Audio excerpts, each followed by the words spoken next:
vendredi. Sur ce programme de Winning All the Way. Avoir, par la grâce de Dieu, essayer d'apporter quelques révélations à nous.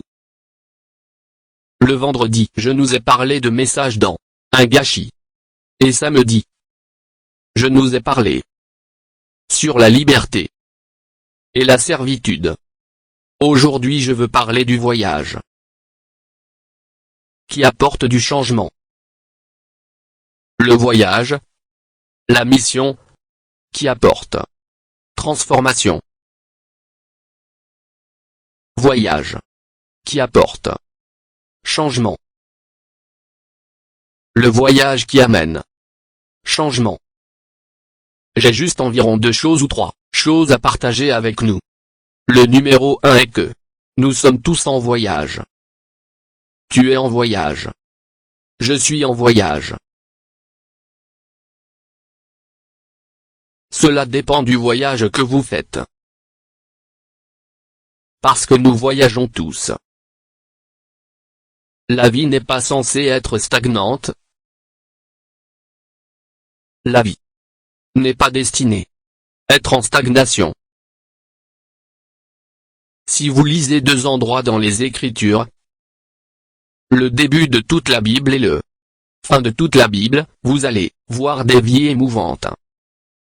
La Bible dit au commencement, Dieu créait les cieux et la terre était sans forme et vide, et les ténèbres étaient sur la face du profonde et l'Esprit du Seigneur agita.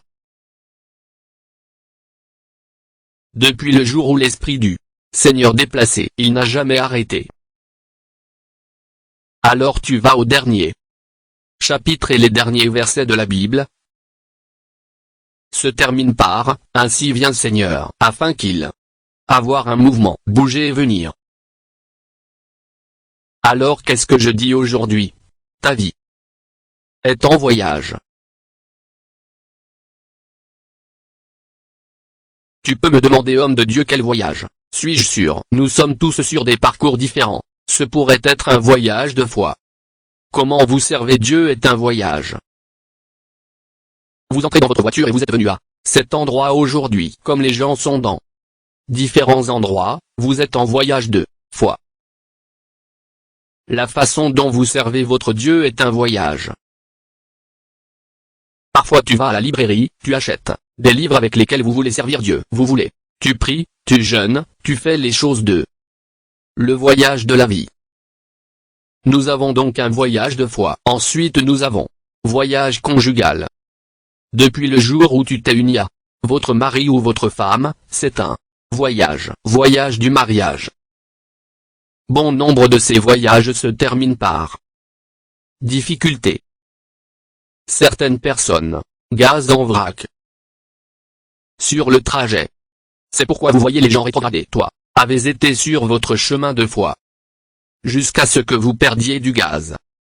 Et vous ne pouvez plus aller à l'église. Beaucoup de gens sont comme ça. Soit quelqu'un vous a offensé ou a offensé quelqu'un, vous a attristé ou quelque chose vous a fait ou le diable vous a trompé pour arrêter de servir Dieu. Pour que voyage obtient naufragé sur le trajet de mariage, il se peut que vous ayez une femme difficile ou un mari difficile ou ami difficile ou une chose ou d'autres qui arrêtent votre mariage.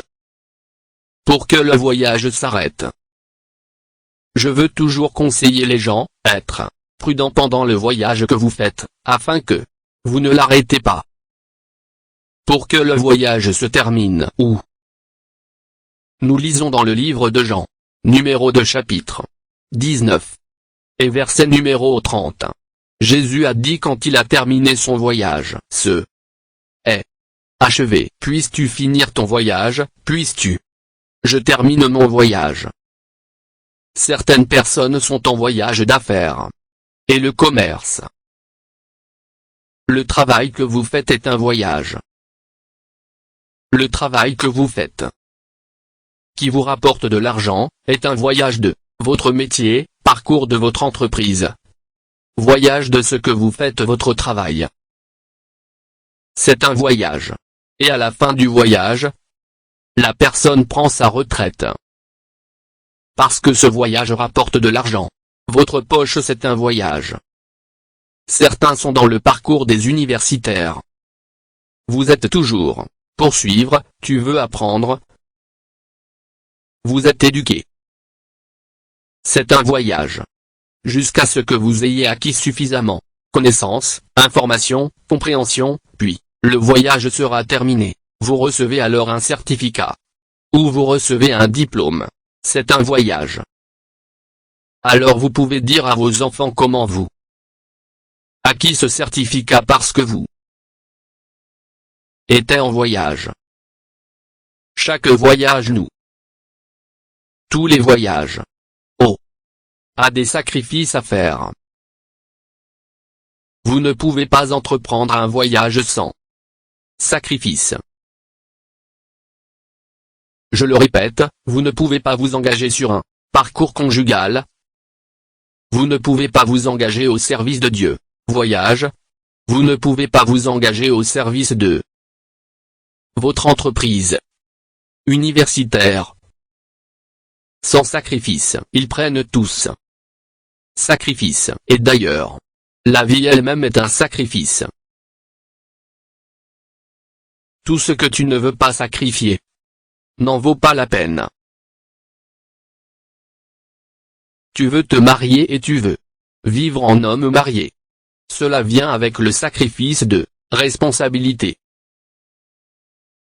Et si vous n'êtes pas prêt pour des sacrifices, puis-je te dire quoi, mieux, emballez-le, parce que vous n'allez pas réussir. Si vous ne voulez pas sacrifice, obéissance, et unité et coopération dans tout ce que vous faites à votre travail, vous le perdrez. C'est pourquoi certaines personnes disent qu'elles étaient licenciées. Parce que vous n'êtes pas obéissant, vous devez sacrifier votre obéissance. Donc tu es en voyage.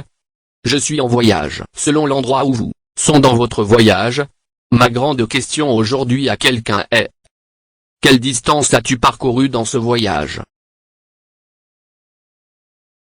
C'est encore une question que vous devez répondre par vous-même. Jusqu'où iras-tu? Voyage.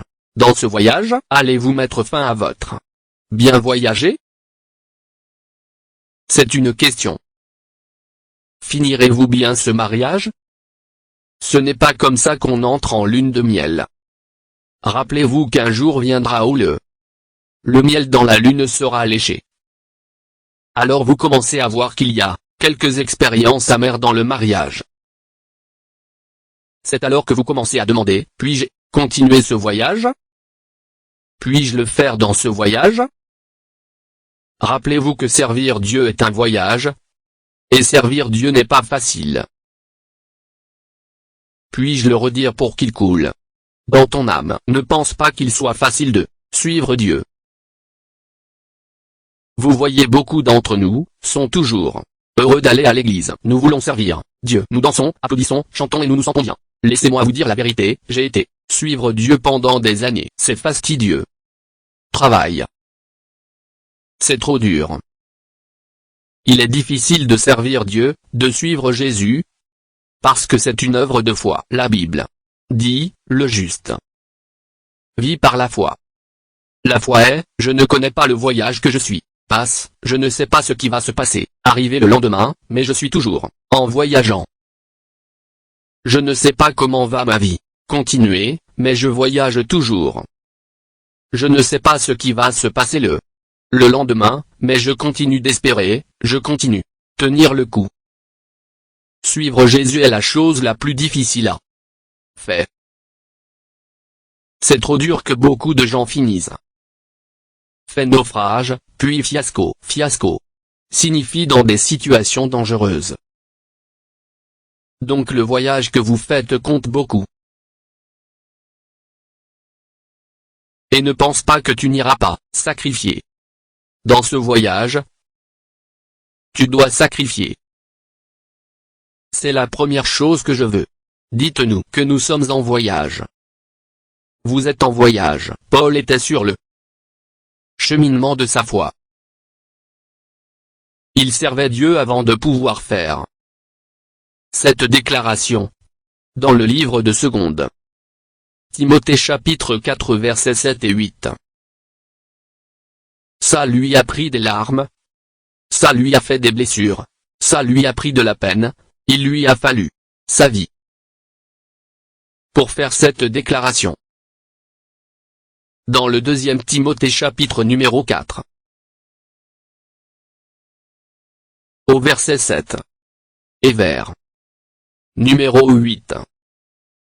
J'ai mené un bon combat. Il n'a pas dit que je me battais, il dit que je l'ai fait. Parce que nous avons aussi ce voyage de combat, qui est inclus dans le voyage de notre foi. C'est une bataille, c'est un voyage de combat. Ce n'est pas facile pour les croyants. Donc Paul dit ici que j'ai combattu un bon combat. Cela signifie que je me suis battu et combattu, et je suis victorieux. Maintenant, quels sont les combats que nous menons en tant que les chrétiens? Quels sont les combats? Parfois c'est si douloureux, très très douloureux. Combat du pardon, quand les gens vous trompent continuellement. Il y a quelque chose que je ne veux pas. Souviens-toi, mais je m'en souviens, et ça me fait mal. J'ai rassemblé beaucoup de choses pour expédier en Afrique, pour les missions. Je les ai données à quelqu'un pour expédier. Je ne sais pas si des voleurs les ont interceptés. Tout ce que je sais est tout disparu. La voiture est partie. Des milliers et des milliers de dollars.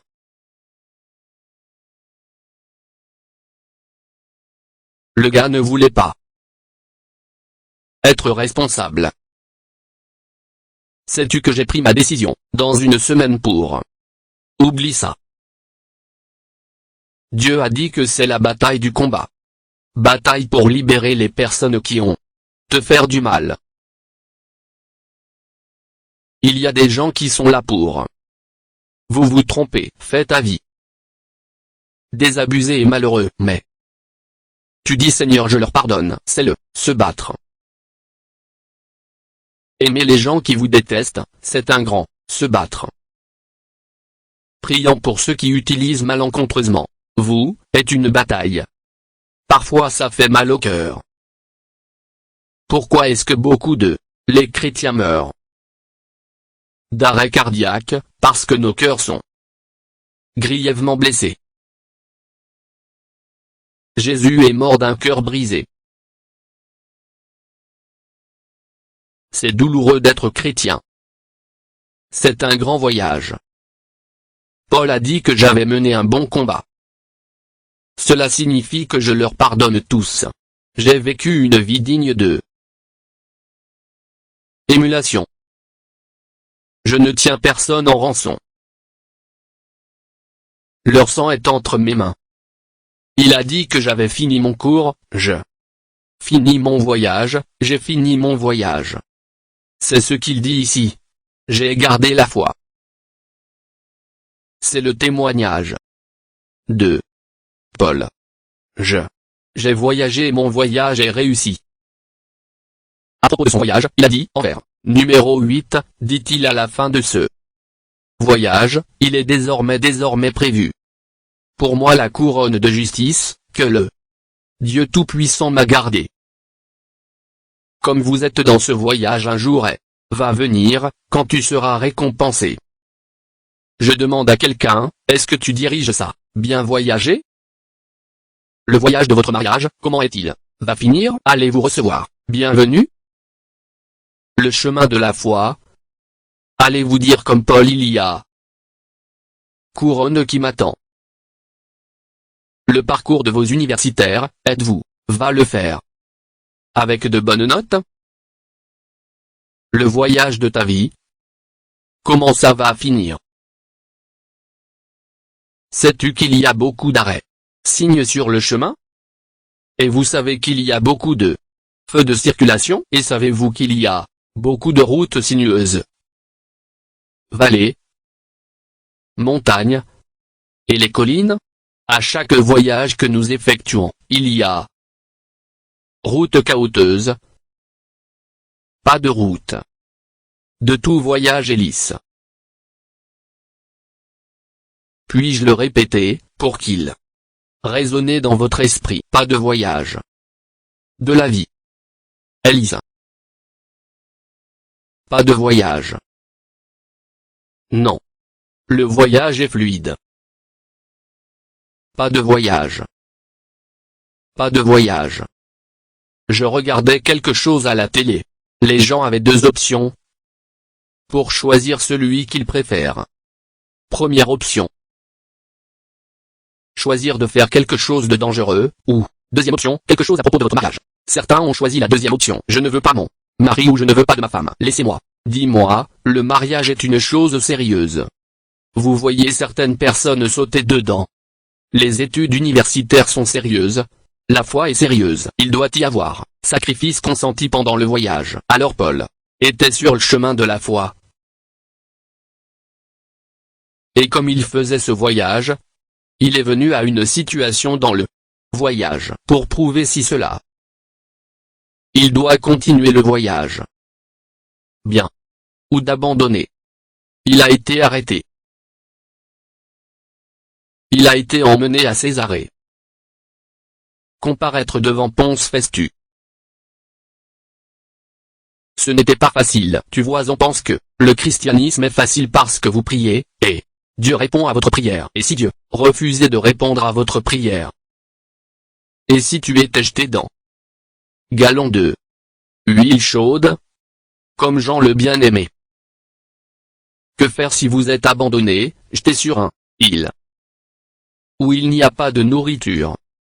Que faire si vous êtes noyé dans la mer, parce que, de votre foi, serviras-tu encore Dieu? Et s'il n'y a pas de nourriture, pas d'eau, pas d'amis, pas d'argent, le suivrez-vous encore? Encore le voyage. Et s'il y avait de la persécution maintenant tout, dans le monde? Parce que c'est le thé. Épreuve de notre cheminement de foi. Et si le gouvernement d'aujourd'hui en Amérique dit, renie Jésus, et tu ne seras pas tué. Vous reniez Jésus, combien seront dans l'église plus?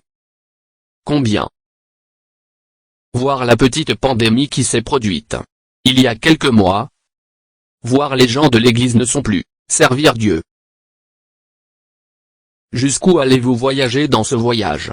En ces jours où tout va bien, vous ne peut même pas servir Dieu, sans parler de si il y a persécution.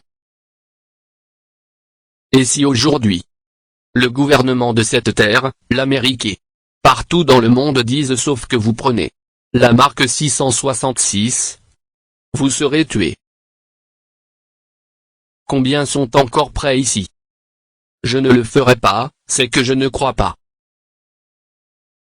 Combien sont prêts à faire ce voyage de la foi et aller jusqu'au bout?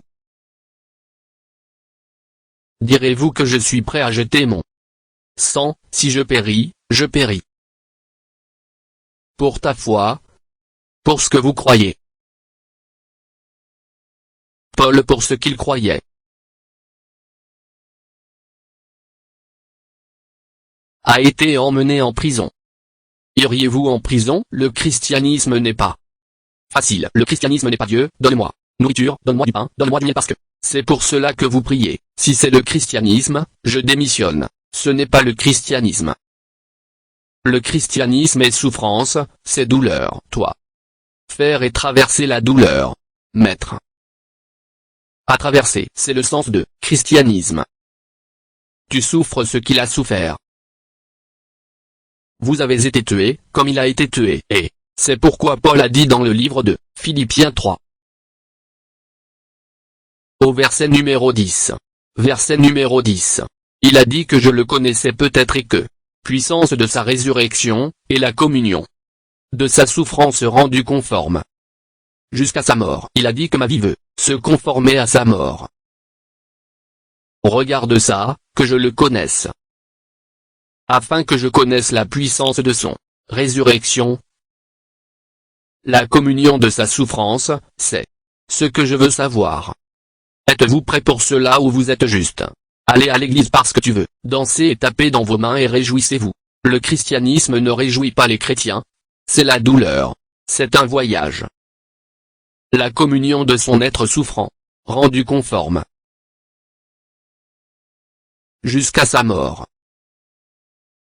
Sais-tu quand j'ai commencé à servir Dieu, je commençais à étudier ma Bible. Pas ce qu'il prêche dans l'église, je ne dépendais pas de ce que le pasteur prêchait. J'ai commencé à lire la Bible par moi-même.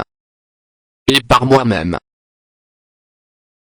j'ai découvert beaucoup de vérités dans Bible, des choses cachées dans la Bible, qui ne m'ont pas été prêchées, et, comme j'ai commencé à découvrir ces secrets dans la Bible, le puissance de Dieu dans la Bible, les révélations de la Bible, j'ai changé mes points de prière. Mon point de prière est devenu, Dieu, je ne suis pas te servir pour du pain, je ne sers pas toi pour le miel, je ne te sers pas pour lait, je ne te sers pas pour des choses de ce monde pour que vous me bénissiez, je suis vous servir. Si vous me bénissez pas, bénis-moi, je te suivrai toujours. Je suis vous servir parce que vous êtes digne d'être servi. C'est devenu ma prière. Je suis prêt à mourir pour ce que je crois.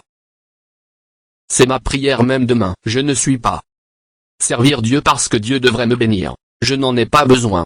Je sers Dieu parce que Dieu est digne. Je sers Dieu parce que je veux être comme Jésus. Je sers Dieu parce que je veux être une échelle pour ta vie. Si vous ne servez pas bien Dieu, laissez-moi te dire la vérité. Tu m'offenses. C'est mon destin, tu ne peux pas le changer. Vous ne servez pas bien Dieu, vous, juste m'offensez. Parce que ce Dieu est trop grand. Il est trop digne. Il est trop puissant, il est trop excellent. Paul a été emprisonné. À Césarée, ils lui ont demandé, tu vas apparaître avant Festus en voyage. Au verset 13 du chapitre numéro 26. Il racontait une histoire. Il racontait l'histoire de qu'est-il arrivé quand il était en voyage, aller persécuter les croyants. Il a rencontré un homme en route. Il a dit au verset 13, j'ai vu. Dit-il au verset 14, j'ai entendu. Ce qu'il a vu et entendu a apporté changé sa vie. Dit-il, j'ai vu une lumière qui brillait tout autour de moi et je suis tombé le sol et j'ai entendu la voix. Ces deux choses peuvent vous apporter des changements. J'ai vu. À midi au roi Agrippa. À midi. Au roi Festus. Et Agrippa. J'ai vu en chemin. Pendant que je faisais mon voyage, mon mission. Comme j'étais en voyage, j'ai vu une lumière. Laissez-moi vous dire la chose qui peut apporter, changer votre vie. Ce que tu vois. Votre rencontre, votre expérience. Ne faites pas confiance et croyez l'expérience d'autres personnes. Vous devez faire l'expérience de Christ. Par vous-même et pour vous-même. Ne soyez pas comme les fils de Séva. Dans les Actes 19, les fils de Séva disaient aux gens qui étaient diabolisés. Je te réprimande, démon, au nom de Jésus que Paul prêche. Ils n'avaient pas expérimenté Jésus. Quand Paul a dit que j'avais vu, c'était une rencontre personnelle. J'ai vu. Puis-je vous dire quoi? Vous devez avoir une rencontre personnelle avec Christ qui vous changera. Tout ceci. Micro-ondes christianisme m'offense. Vous servez Dieu comme si Dieu n'était pas valoir la peine. Depuis le programme du vendredi, tu viens aujourd'hui dans l'église. Quel Dieu servez-vous? C'est ma grande question, car ça me trouble le cœur. Voir que les gens ne sont pas sérieux en suivant ce Jésus, qui a donné sa vie pour eux. Elle ou il ne sont pas sérieux. Ça met des larmes dans mon cœur et mes yeux. Notre génération est pas sérieux à suivre Jésus. Paul a dit que j'étais en route, j'ai vu chose qui m'a changé. Je l'ai vu. J'ai rencontré le pouvoir. La même chose est arrivée à Jacob. En chemin, il rencontra l'ange. L'ange qui a lutté avec lui. Rencontré. Compte pour l'expérience. Ce n'est pas prêcher Jésus, ce n'est pas ce que je prêche. L'avez-vous rencontré? As-tu lutté avec Christ? Sinon, votre christianisme est toujours suspendu, vacillement, en retard et manquant. Votre christianisme n'a de sens que vous voyez ce que Paul a vu. Sauf que vous avez une expérience personnelle. C'est ce que j'ai entendu. Il y a eu un revirement total dans ma vie. Je ne parle pas de 180 degrés, je suis parlé de 360, un revirement total de vie quand on a une rencontre. Le christianisme de certaines personnes est ennuyeux pour moi. Si ennuyant. Au verset 14, voyons ce que dit Paul. Au verset 13, il dit, j'ai vu. Au verset numéro 14, dit-il, quand nous avons tous tombé à terre, ils sont tombés mon ami. Quand Jésus apparaît en haut. Rencontre, vous devez tomber. Vous ne pouvez pas lui faire face debout. L'homme puissant au combat, l'ancien de Days, le roi de gloire, le puissant. Vous ne pouvez pas le supporter. Tu vas pleurer comme un bébé. Homme puissant, tu commenceras à sangloter. Quand vous rencontrez Jésus. Voyez Paul, qui était connu sous le nom de Saul. Quand il a rencontré Jésus, la Bible dit qu'il était menacé de violence et de colère. Tuer des chrétiens, mais quand il a rencontré le homme puissant, il est tombé. C'est ce qui arrive quand vous rencontrez Jésus. Quand il veut apporter une transformation et un changement dans votre vie. Tu ne peux pas le supporter. Vous ne supportez pas l'homme puissant, le grand homme, le guerrier, le lion de la tribu de Juda, vous ne pouvez pas. La Bible dit dans le livre des Proverbes, 30, verset 30 que le lion est le roi de tous les animaux. Tu ne supportes pas le lion du tribu de Juda. Paul a dit que j'avais une voix, parce que j'étais sur le sol. Et Jésus a dû se présenter à Paul au verset 15. Il a dit, je suis Jésus vous. Je ne peux pas jouer avec moi. Écoutez-moi, priez pour que Jésus rencontre avec toi et changer ta vie. Pour que tu arrêtes de jouer à l'église. Hier, je suis allé quelque part. Beaucoup les religieux étaient là. Chef. Ils sont tous venus. Médecins. Puis j'ai commencé à expliquer et à partager Écriture avec eux. Une des choses que je leur ai dites était que la religion c'est de la sorcellerie. La religion c'est l'homme qui cherche Dieu. C'est la religion. La religion c'est, je me prépare le dimanche et je pars à l'église, je tape les mains, alléluia, je reviens de l'église, et mets mon Bible quelque part ou sous l'oreiller. Toi, dire que ce n'est pas dimanche, c'est une religion, et c'est de la sorcellerie.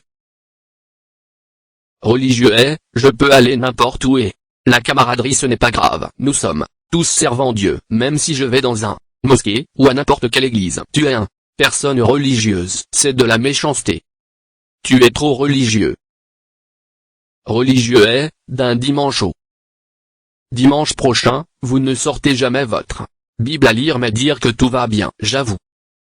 Jésus, alléluia. Puis tu écoutes pendant conduire à la musique chrétienne et vous dansez. Tu es religieux, tu ne sais pas ce que tu es. En faisant, Christ ne vous a pas touché. Vous n'avez pas sangloté et vous êtes mis à genoux. Pendant 2 heures, 3 heures, pour dire Jésus. En fait, 2 heures ne suffisent pas pour entrer dans son porte, pour pénétrer dans le royaume, briser le joug de l'enfer. Vous n'avez pas étudié les Écritures, vous n'avez pas fait l'éloge. C'est la religion. La religion est diabolisation. Quelle est la différence entre la religion et le christianisme? Le christianisme est relation amoureuse. Vous avez une relation avec le Fils du Dieu vivant. Et c'est pourquoi ils se sont rencontrés et ont vu le croyant d'Antioche, et les a appelés chrétiens, des gens qui parlaient, agissent et vécu comme le Christ. Le christianisme est Dieu cherche homme. La religion c'est l'homme qui cherche Dieu. Tu ne peux pas voir Dieu. C'est pourquoi certaines personnes vous disent, tu dois aller ici, et partout où tu vas, vous localiserez Dieu. Il y a une dame que ont oublié son nom. Un noir américain, je ne me souviens pas son nom en ce moment. Elle a dit tu peux voir Dieu n'importe où, vous pouvez suivre n'importe où pour voir Dieu. C'est l'esprit du démon. Les utiliser, c'est un esprit religieux. Alors qu'est-ce que je dis aujourd'hui? Le christianisme c'est Dieu qui descend sur terre pour vous localiser. C'est pourquoi Jésus a dit, je viens chercher et sauver ceux qui sont perdus. Vous ne le cherchez pas. Dieu est venu du ciel dans le chapitre de la Genèse 3, dit-il à Adam, où es-tu? C'est lui qui te cherche. C'est christianisme. Il veut avoir un personnel rencontre avec vous, et une fois que vous avez un rencontre personnelle avec cet homme, votre vie est changée. Christianisme, relation amoureuse, transformera votre vie. Ce religieux, l'esprit en vous ira, qui vous fait penser que je suis chrétien, vous ne sont pas. Vous opérez dans la religion. Le christianisme emportera votre repas. Emportez vos désirs et fixez vous sur le bon pied. Paul a dit, j'ai vu. Et j'ai entendu. Qu'a-t-il entendu? Au verset numéro 14, et j'ai entendu une voix. Sauf que cette voix vient à toi, ta vie ne peut pas changer. J'ai entendu la voix parler à moi et en disant en hébreu, Saul, Saul pourquoi est-ce que tu te bats? Moi? D'une vérité Paul combattait-il Jésus?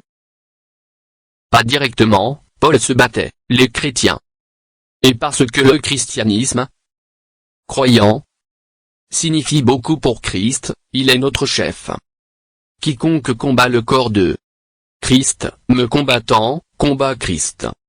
C'est pourquoi il a dit, pourquoi es-tu me persécuté? Pourquoi combats-tu mon église? Pourquoi tu combats mon peuple? Il a dit, c'est trop dur pour toi de donner un coup de pied contre une pierre. Pour vous donner un coup de pied contre une pierre, il dit que tu ne peux pas me combattre. Écoutez-moi, le Mighty Terrible One nous dit que nous ne pouvons pas lutter contre lui. Tout ce que vous devez faire est de vous soumettre à lui. Regardons le verset 15. Regarde maintenant Paul l'interrogeant parce que personne n'avait parlé à Paul comme ça. Saul le grand, Saül, tu ne peux pas lui parler. Quand la voix a parlé, j'ai alors demandé qui es-tu Seigneur? Paul demande maintenant, excusez-moi, pourquoi est-il me parler comme ça? Paul n'a jamais vu personne lui parler comme ça. Parce qu'il était un homme d'influence et dignité. Et il se vit par terre et pleure. Quand Jésus te touche, l'orgueil disparaîtra, l'arrogance disparaîtra. La façon dont vous pensez à vous-même, et les choses vont fondre. C'est alors que Jésus touche. Toi, Paul, grand homme Paul, avec toute la richesse. Puissant, avec dignité et autorité. Se vit par terre en train de pleurer. Moi, vraiment, qui m'a mis à terre? Qui êtes-vous? Regardez ce que le maître a dit. Et Jésus répondit, je suis Jésus. C'est qui je suis. Personne ne peut s'occuper de toi sauf moi. Je veux dire quelque chose à quelqu'un, j'étais si mauvais qu'il a pris Jésus pour descendre de paradis et traitez-vous de moi. Ouais. Il devait s'occuper de moi. Il le devait, je veux dire, le jour où Jésus est apparu. Tom. Ce qu'on appelle le vent cyclonique m'a renversé. J'ai pleuré pendant 3 heures. Je ne pouvais plus voir. Jusqu'à ce qu'il apparaisse. Et a dit, êtes-vous prêt à aller pour moi? J'ai demandé, qui es-tu, où me veux-tu? Allez, je veux que tu ailles prêcher pour moi. J'ai dit que j'irai. J'irai. C'est pourquoi je prends le travail de Dieu au sérieux. Je ne joue pas avec. Et si vous n'êtes pas sérieux, vous êtes m'offensé. Tu veux être mon meilleur ami? Sois sérieux avec Dieu. Je te dis juste un truc très simple, chose. Jésus se présenta et lui dit, je suis Jésus, tu me combats. Et la même chose que Jésus dit, quelqu'un aujourd'hui, tu m'as combattu. Tu as été contre ma volonté et ma parole. Puis lui a dit 2 choses seulement, 2 choses que je veux vous révéler maintenant. Au verset numéro 16. Il lui a dit une chose. Regarde ce qu'il lui a dit en vers 16. Mais se lever, lève-toi Maya. Pouvez-vous imaginer Jésus, debout ainsi, puissamment, comme un géant lourd, sur un petit saule, l'homme du monde. Paul. Et Saul signifie petit garçon. Saül. Paul, petit. Vous pensez que vous êtes trop grand? Tu es petit. Tu es un petit garçon. Tu es un nain. Paul, petit garçon. Jésus a regardé Paul et dit que tu es trop petit. Allez, lève-toi de là, toi bébé. Lève-toi et tiens-toi debout. Vous voyez Jésus commandant Paul. C'est quoi arrive quand Jésus rencontre un homme? Ouais, c'est ce qui se passe. Car je vous suis apparu. Je suis l'élu. Je t'ai apparu. La façon dont je suis apparu à Abraham, à Isaac, et à Jacob, le même. Je me fabrique, connu de vous. Je veux vous poser une question. Jésus vous est-il apparu? Sinon, pas étonnant que vous viviez comme vous, vivre. Avez-vous rencontré le feu puissant de Dieu? Le baptiseur de feu, le dispensateur du Saint-Esprit, le faiseur d'autorité. Si tu n'as pas toi, ne sera pas sérieux avec le christianisme. Vous a-t-il touché? Sinon, puis-je vous dire quoi? Peu importe ce que je prêche, vous ne l'obtiendrez pas. Vous serez. Regarde juste ta montre à soleil. Homme de Dieu, sois fait, laisse-moi partir. Parce que tu n'as pas été touché. Alors Jésus lui a dit de se lever. C'est pourquoi, je t'apparais. Parce que tu es nécessaire. Je t'apparais. Numéro 1 je veux. Pour te faire. C'est la première chose à faire de toi. Écoute-moi, il y a une raison pour laquelle Jésus apparaît et vous parle aujourd'hui. Numéro 1. Est de vous faire.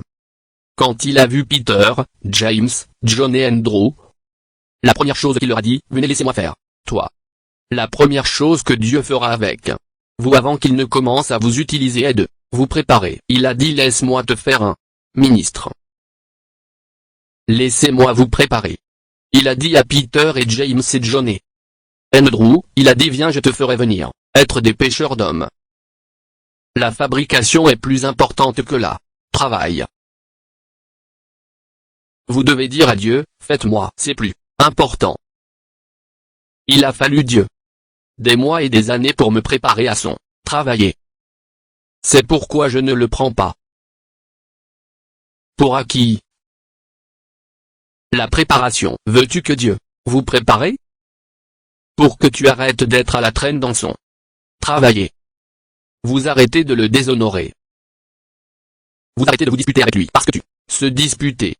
Parfois il te dira quelque chose. Vous dites non, je veux le faire à ma manière. Tu vas arrêter de te disputer avec lui. Quand il t'apparaît et vous prépare, alors la première chose que il a dit à Paul que je veux te faire, je va te préparer. Afin que vous soyez digne de ce travail. C'est pourquoi, nous avons ce que je appelle, séminaire de formation des travailleurs ici. Pour vous préparer, pour te façonner, afin que vous puissiez faire le travail. Il a dit que j'avais t'est apparu. Dans ce but, quel est le but pour te faire?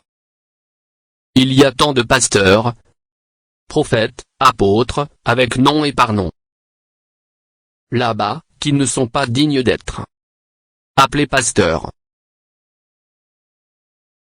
Quand ils traversent le creuset de la gloire de Dieu, ils vont fondre. Un enfant de Dieu. Et qui vous êtes, c'est pourquoi il a dit: je ne veux pas simplement confier mon travail à toi, je veux d'abord te préparer. Lisez votre Bible. Il a dit: je veux te faire pour que tu sois mon ministre et mon témoin, je veux te préparer. Puis-je dire à quelqu'un? Nous devons être préparés. Pourquoi allons-nous à l'école? Pourquoi n'irais-tu pas simplement chercher un emploi? Tu vas à l'école pour être formé, pour être fait, à préparer. C'est ce que Paul besoin de travailler pour Dieu. Jésus disait à Paul: viens, je te prépare, venir et partir, à travers mon école, pour que je te forme. Quelqu'un m'a dit une fois: homme de Dieu. Bonjour monsieur, Dieu m'a appelé. J'ai dit que c'était super. Il a dit: je veux aller prêcher, commencer à faire l'œuvre de Dieu. J'ai demandé: comment? Dit-il: tous mes amis prêchent. Je cède, ils vont tous frapper le roc très bientôt. J'ai dit: ça ne marche pas comme ça. Beaucoup d'entre vous qui êtes dans cette Amérique, ne savent pas quelle est l'œuvre de Dieu. Pasteur et ministre surtout. Demande-moi. Femme, demande au pasteur Ike. Du vendredi soir au samedi soir. Je les forme. Ce n'est pas facile. Parce que les gens qui réussiront quoi vous faites-vous, doivent être formés et raffinés. Je veux dire, parfois je vais les regarder et les plaindre. Mais vous devez passer par le camp d'entraînement. Vous devez être formé pour cela. Sans formation, nous obtenons des huissiers qui ne peuvent pas. Levez-vous, les ministres qui ne peuvent pas se tenir debout. Vous choisissez, ils ne peuvent pas supporter parce qu'ils ne sont pas formés. Vous devez être formé, c'est ce que Jésus était. Dire à Paul: d'abord, je veux te faire. Je veux te préparer. Afin que vous puissiez supporter le temps difficile. Les oppositions. Le vendredi. Je suis allé quelque part avec ma femme. Alors que je marchais vers la voiture pour prendre quelque chose, je me suis vu marcher dans les airs. Quand je suis revenu vers ma femme, je lui ai dit, dit-elle: oh mon Dieu! Laissez-moi vous dire, sauf que vous apprenez à marcher dans les airs et marcher sur l'eau, et marcher dans le feu. Vous ne pouvez pas le faire. Vous, le christianisme vous emmènera dans le niveau de marche dans les airs. Opérant à grande échelle, ça te prend. Être fabriqué. C'est ce que Jésus a dit à Paul. Viens, laisse-moi te faire garçon. Laissez-moi d'abord vous préparer. La raison pour laquelle l'Église est dans le pétrin, c'est parce que nous ne sommes pas disciples. Dieu n'est pas intéressé par votre prédication.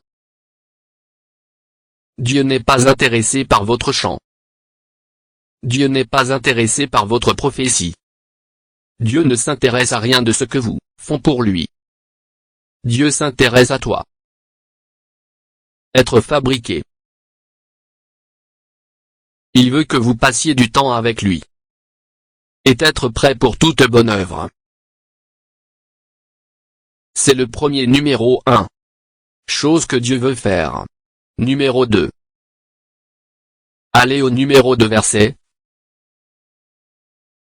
Oh mon Dieu. Allez au verset 17 et 18. Il a dit numéro 1, je viens te faire, et je te délivrerai. Oh mon Dieu, c'est sérieux. Après préparez-vous, je vous délivrerai, parce que vous portez beaucoup de mauvaises choses. Je vais te délivrer. Écoutez ce que je veux dire, vous ne pouvez pas délivrer les autres sauf que vous êtes livré.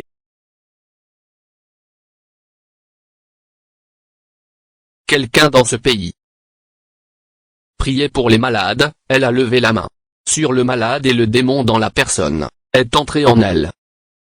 Puis elle a commencé à chercher qui priera pour elle. car elle n'est pas délivrée.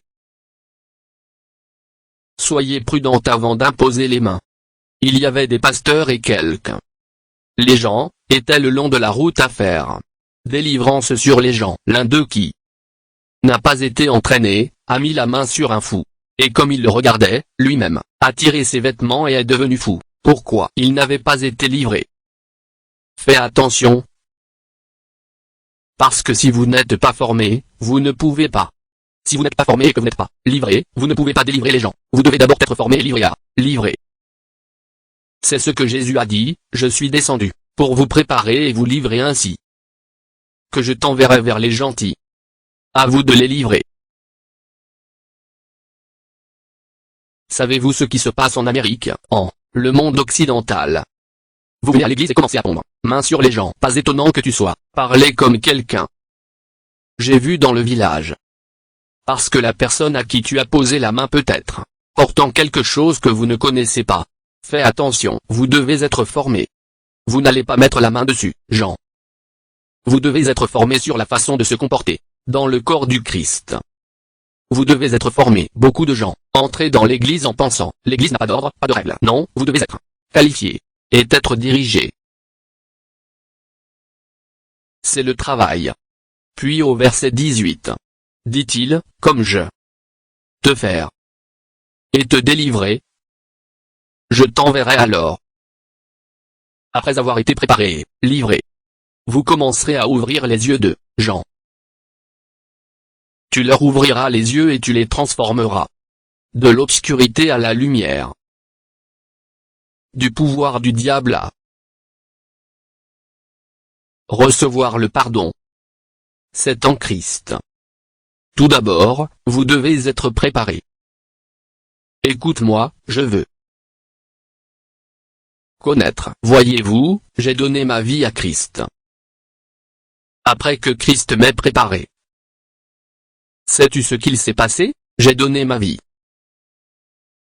Et Dieu ne peut vous préparer que vous donnez votre vie. Nous sommes allés à l'église à 6 heures du matin. Mais homme de Dieu. Quoi? Je faisais la leçon. J'enseignais et travaillais plus que quiconque. Pourtant, il était indispensable pour moi de consacrer ma vie à Dieu. Tu veux que Dieu entre dans ta vie? Vous voulez que Dieu fasse le surnaturel? Vous devez consacrer votre intégralité à Dieu. Et dis Dieu, à toi je m'abandonne. Vous devez lui donner votre temps. Il y avait cet homme de Dieu dont je nous ai parlé, qui voyageait partout. Prêcher. Il était dans l'avion et remerciait Dieu. Dieu, je te remercie à cause du guérison dans la croisade, à cause de la signe et prodige. Dieu a dit, je ne vous ai jamais envoyé. Ce que tu faisais n'était pas le travail. Dit-il, votre travail est pour vous de passer votre temps avec moi. Je veux vous poser une question, est-ce que tu passez votre temps avec Jésus? Sinon, tu ne seras pas fait. Tu ne seras pas fait. Et se faire, ce n'est pas pour un jour, c'est pas pour un an, ce n'est pas pour 2 ans, ce n'est pas pour 3 ans. Je viens de me réveiller. Ce matin, j'ai entendu la voix de mon maître. À qui je sers, à qui j'appartiens. Il a dit va lire ta Bible mon ami. J'ai dit que j'irais. Allez lire votre Bible. Je connais mes brebis, elles entendent ma voix, et ils me suivent. Puis j'ai entendu la voix de ma femme. Prions-nous, j'ai dit non. Je veux lire ma Bible. Le maître m'a demandé d'aller lire mon Bible. J'ai dû m'immerger. J'ai commencé à lire le mot. Entends-tu sa voix? Sinon, tu es trop loin. Je fais appel à vous aujourd'hui. Dieu veut changer ta vie, je suis t'appelant. Je veux vous poser une question, si aujourd'hui, le pire t'est arrivé, comment allez-vous vous tenir devant Jésus? Comment? Avec ta vie comme ça? Ce sera une grande honte. Tu peux dire aujourd'hui Seigneur, je donne ma vie, à toi, j'abandonne ma totalité. Pour que cela, course au christianisme que vous courez, vous l'exécuterez bien. Ainsi, vous l'exécuterez bien. Si je prie ici, Dieu vous délivrera. Ce n'est pas important pour moi. Tu sais ce qui est important? Votre vie est plus importante pour moi que miracle. Il ne s'agit pas d'un miracle. Dieu peut faire des miracles pour n'importe qui. Mais ta vie, c'est plus important. Je veux prier pour toi. Que vous pouvez vivre une vie digne de l'appel du Christ. C'est la première chose que je vais prier. Vous vivrez cette vie. Certains d'entre vous, la façon dont vous servez Dieu est énervant. Savez-vous ce que Dieu a dit à l'église dans Laodicée? Alors je te vomirai de ma bouche. Je vais te vomir. Sauf que vous vous repentez. Dit-il, tu es tiède. Il a dit que tu n'étais ni chaud, ni froid. Il a dit que j'aimerais que tu sois chaud. Il a dit parce que tu n'es ni chaud ni du froid, je vais te vomir. C'est un problème sérieux. Mais je remercie Dieu parce que la miséricorde de Dieu est là. Quelqu'un dit merci Seigneur. Quelqu'un dit merci Seigneur. La miséricorde de Dieu est en ce lieu. Sa grâce est ici. Il t'appelle, reviens vers moi. Je te changerai, je transformerai la vie. Nous avons un programme de 3 jours, et vous travaillez, vous êtes chez vous. Savez-vous ce que vous faites? Vous ne vous souciez pas. Ô homme de Dieu, ne sais-tu pas que je suis tel ou tel? Tu t'en fous. À propos de Jésus? Vous ne savez pas de quoi je parle. Je priez que Dieu vous visite, alors comprenez-moi. Vous ne comprenez pas. De retour dans la journée, il y a quelques années. Je dirais quelque chose à ma femme, elle dirait, mais ce que tu dis, je ne le fais pas connaître. Je dirais, vous comprendrez. Vous saurez plus tard. Vous ne savez pas maintenant. Je dis que cela semble si déroutant, n'est-ce pas? Mais ce n'est pas réel. Ok, plus tard, tu verras. Aujourd'hui en effet, elle prêche maintenant le message, et me dit, savez-vous ce que vous m'avez dit, il y a quelques années, sont tout réels. Je dis oui. Je ne te mentais pas. Je dis juste la vérité, et je suis, vous dire aujourd'hui aussi si vous continuez, servir Dieu ainsi, vous rencontrerez un danger. Je ne prophétise pas, je dis juste la vérité. Si tu continues à servir Dieu comme ça, vous verrez le danger. Vous vous souviendrez de ce mot que j'ai dit aujourd'hui. Tout ce que nous recherchons, c'est un changement. Et c'est pour cela que Jésus vous appelle. Si tu veux changer aujourd'hui, je prierai pour toi. J'ai besoin d'un changement dans ma vie, je vais prier pour toi. Nous lèverons-nous. Tu veux lever la main pour déclarer. Je veux donner mon reddition totale. Je veux abandonner la vie. Ô Seigneur. Je ne veux pas rester comme j'ai été. Je vouloir servir le Seigneur. Laissez-moi vous dire quelque chose. Si vous êtes un ouvrier dans cette église, à partir de la prochaine, moi je connaîtrai les vrais ouvriers dans cette église. Lorsque vous êtes un travailleur dans le corps de Seigneur, tu arrives en retard, tu ferais mieux d'aller à l'arrière. Je ne veux pas te voir. Parce que vous êtes éteindre l'Esprit de Dieu. Prenons Dieu au sérieux, et Dieu nous prendra sérieusement. Beaucoup d'entre vous ne savent pas ce que je dis. Vous ne savez pas ce que je dis maintenant. Dieu est si heureux que je te dise ceci, mot aujourd'hui. Il est tellement excité. Celui qui a des oreilles pour entendre, qu'il entende.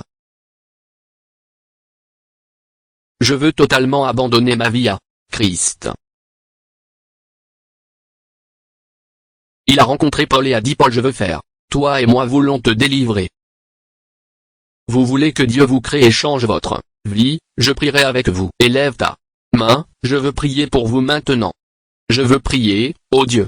Fais-moi et délivre-moi.